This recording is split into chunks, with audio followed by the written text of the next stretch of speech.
Hi, this is Anna Imagination with the Healing Garden, and thank you so much for joining me for Shifting Perspectives. I always go back and listen to all my videos, and I understand what's going on inside of my brain because it's my brain.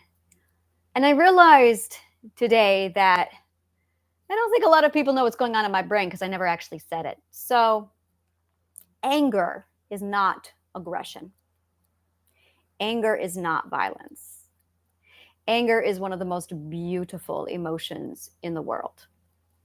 Anger is self love. It is absolutely tapped into your defense system. It is the emotion from your defense system.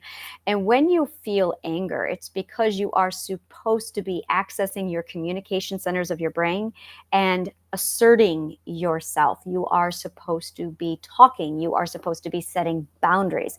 And if need be, you are supposed to be enforcing those boundaries by distancing yourself and cutting out people and limiting their access to you. You're supposed to be putting up emotional shields and self regulate so that people don't come near you. Now, there is this misconception that the further you heal, the less anger that will exist. And that's not true. A lot of people think that the more righteous you become, or the holier than thou you become, the less anger you feel. Buddhism goes all the way out to say that when you're angry, you should never sit in anger. And it almost goes to the point of suppressing anger. Anger is one of the healthiest emotions. Anger is absolutely tapping into yourself and your self-identity. It is your entire system saying, how dare you attack us? How dare you cause us harm? We need to defend the system. It's actually the ultimate form of self-love. The problem is we are taught in our society that when you have anger, you're supposed to suppress it. When you suppress anger, it is equivalent to your castle is under attack and you suppress the army. Now, there's two options. You can send out the soldiers and attack, that's aggression, or you can send a mediator to negotiate with other people terms for peace. Communication is the art of negotiating terms for your safety. Now, if that fails, then you reestablish, push that person away, and make sure that there's boundaries in place so that you don't get hurt. And if that still doesn't work, then you go to war. And that's where the physical violence comes into place. The problem is we are taught that communication is not safe. So we take down our defense system and we throw it away. And what ends up happening is that leaves many of us with either you take the abuse or you become aggressive. And that's not okay. That's unhealthy. That is the wrong way to manage anger. And it's the norm, so much so that anger now has a bad rap. Anger is now associated as a simile with, or a synonym. It is associated as a synonym with aggression and violence. And that's not anger. Anger is an emotion. Aggression and violence are actions, completely different things. When you feel anger, you are supposed to say, don't do that. No. When you give a statement and someone contradicts you and it interferes with your perspective, you're supposed to step up and defend your point of view, your ethic, your perspective. If someone comes back and calls you an idiot or calls you stupid, now they're assaulting you with words. Assert yourself. No, you don't get to call me those names. This is my perspective. It's not a reflection on what my name is. It doesn't change my identity. That's you changing your identity. Now, when you go through the stages of healing, you reach a point where you finally get to work on communication, your defense system, and setting boundaries. This is very new to many of us. And I am in my stage of growth where I am finally asserting myself, saying what I have been wanting to say all of my life. And when that is coupled with my anger, it is very much me asserting myself and getting it out there. Things that I have been wanting to say literally for 40 years. I mean, I was 4 years old. I was told what someone thought Christianity was, and it was bullshit. And when I stepped up and said something to them when I was 4, I was slapped, literally beaten, shoved into a corner, punished, and had dinner taken away in some cases. In other cases, it got messier. It got messier. I was literally physically beaten for contradicting the Bible in some cases. And it's absolutely second perspective abuse. And when I got to the stage of communicate, politics was even worse. Politics, oh my God, my brother is he's a narcissistic third perspective abuser. And he's a vulnerable narcissist. So if he's triggered, the switch will flip and then he will abuse. And politics was his hot spot. So if you disagreed with his politics, he abuses you. There's just, it's absolute verbal gaslighting, and then it's verbal assault, and then it's physical violence. And he has a very predictable pattern. And then his memory wipes clean, and he doesn't remember any of it because he has a contradiction of his ethics it's a mess. So I just don't communicate with my brother. Like, it's a full no, because I've asserted my boundary. He's violated my boundary. So I cut him out to keep me safe, to keep my mind safe. Now, I cannot call up my brother and say all of the things to him. So as I explore the psychology of why we function the way we do, my anger comes right up. Now, in our society, we're taught to suppress the anger. And that's not what we're supposed to be doing. We are supposed to be taking that anger and pulling it out and embracing it. We are absolutely supposed to be embracing it. Now, at first, it's going to be hot and boiling, and you verbalize and you regurgitate and you basically spill a lot out. But after a while, it'll calm down. It will calm down. And then you won't feel as angry because you've realized, oh, I can say all of this shit. Eventually, I will have said my piece and it will click in, and my subconscious mind will learn that it can still defend itself without the vehemence behind the words. I haven't learned that yet. I'm practicing.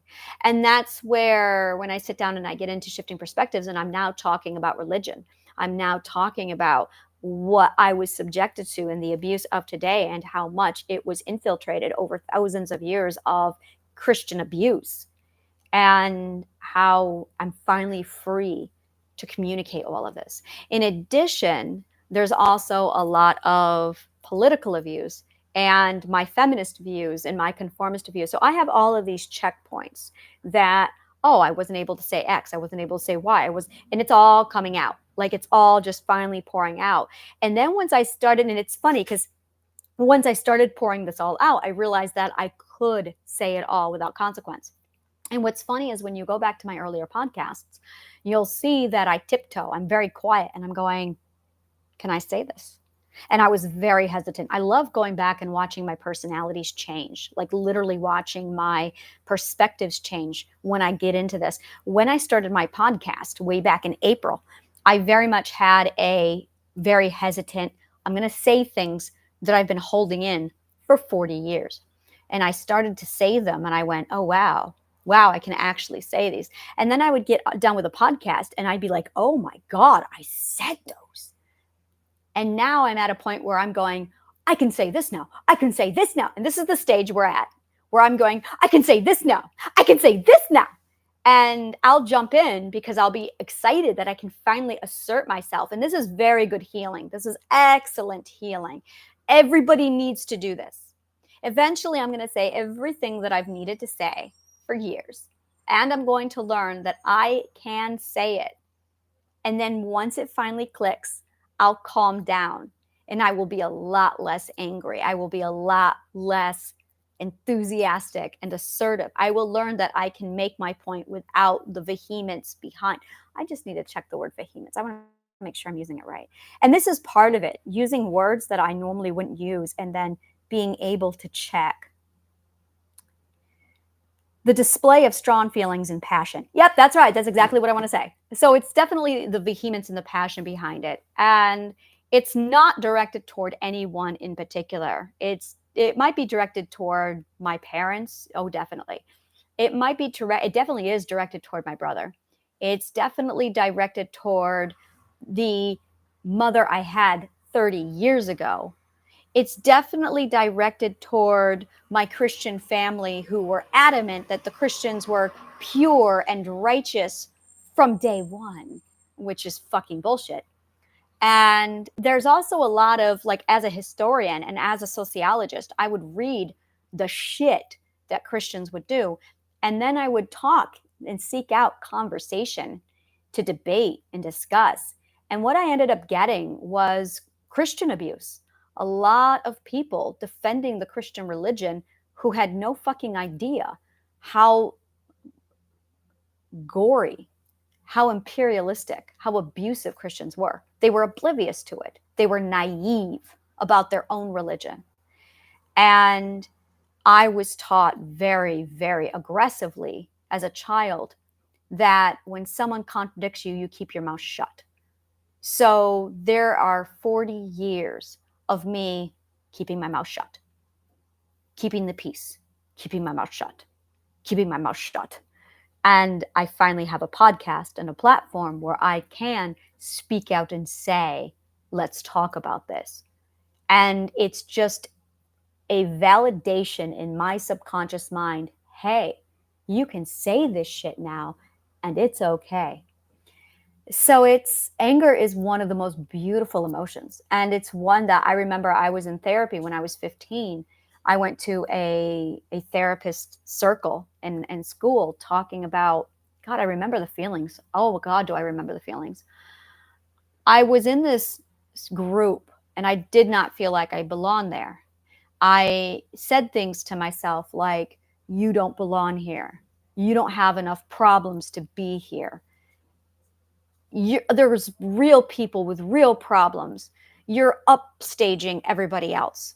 And I was there because I was avoiding my anger that much. I was afraid to be angry. And when you are afraid of anger, there's a lot there. Oh my God, that's so much psychological yumminess to pull apart. When you fear your own anger, oh wow, where do I even begin? The very first thing that happens when you accept anger is you realize who hurt you. It's an acknowledgement and an acceptance of what's been done to you. When you finally accept who did something to you and what was done to you, you now have a choice. And it's not a fun choice. You have to undeitize the person you once loved. You now have to shift a perspective into a place that means you lose a mother. That means you lose a place to belong. It means that you now have to accept the fact that the brother you thought you had, you never had. It is accepting a reality that you loved and losing it. You are actually avoiding grief when you avoid anger. You are avoiding loss, a loss of perspective when you avoid anger. I'm going to say that again. When you avoid anger, when you suppress anger, it's because you are really avoiding loss. You are avoiding fear. I'm sorry, you are avoiding grief. And you will do anything to preserve the current perspective that you are in, which is that you love your perspective, that you want a mother who loves you, a father who loves you, a sibling who loves you, that you want to be accepted and loved as you are by these people, that your parents are actually good people. Because the minute you finally settle into this mindset of, I accept the loss of this perspective, that is when anger can step in. So you will suppress anger in an attempt to preserve the current delusion, that perspective that you value. You value the false perspective more than your self-preservation. You are sacrificing and giving up your self-preservation to preserve a place to belong.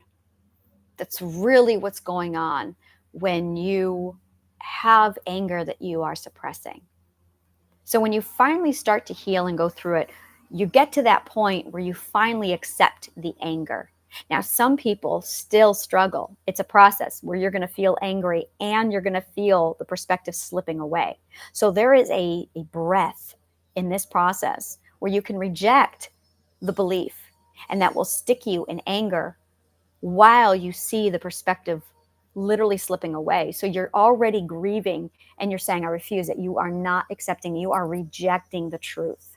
When you reject the truth in the processing, that is when anger gets stuck and you get forever frozen with anger management problems.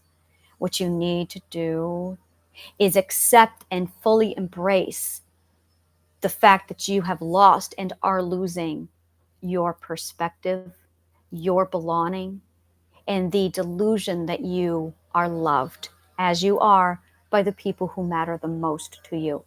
It is very painful. It is very traumatic. Absolutely.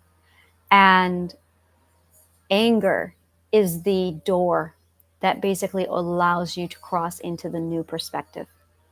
Because anger is finally the place where you get to accept, where you get to defend yourself, where you get to prioritize your autonomy over your conditional belonging. And that's really it. It is your autonomy versus conditional belonging. And the thing is, and this is the comfort that you really need to transfer over when you're ready to switch. You might have conditional belonging now, but once you prioritize your autonomy, you gain unconditional belonging from the people who do love you. It is a belief that you cannot be loved. That is what keeps you locked in anger. You believe that you are unlovable. That's the toxic belief. Because if they can't love you, well, then who can? That's the toxic belief. In point of truth, a lot of people can love you. The right people, the people who are like you can love you. The people who can look at you and celebrate their own likeness, those are the ones who will love you. So preserve your autonomy, accept the loss of this false delusion, and prepare yourself to receive your unconditional belonging from those who truly do love you. And they will, and you will find them.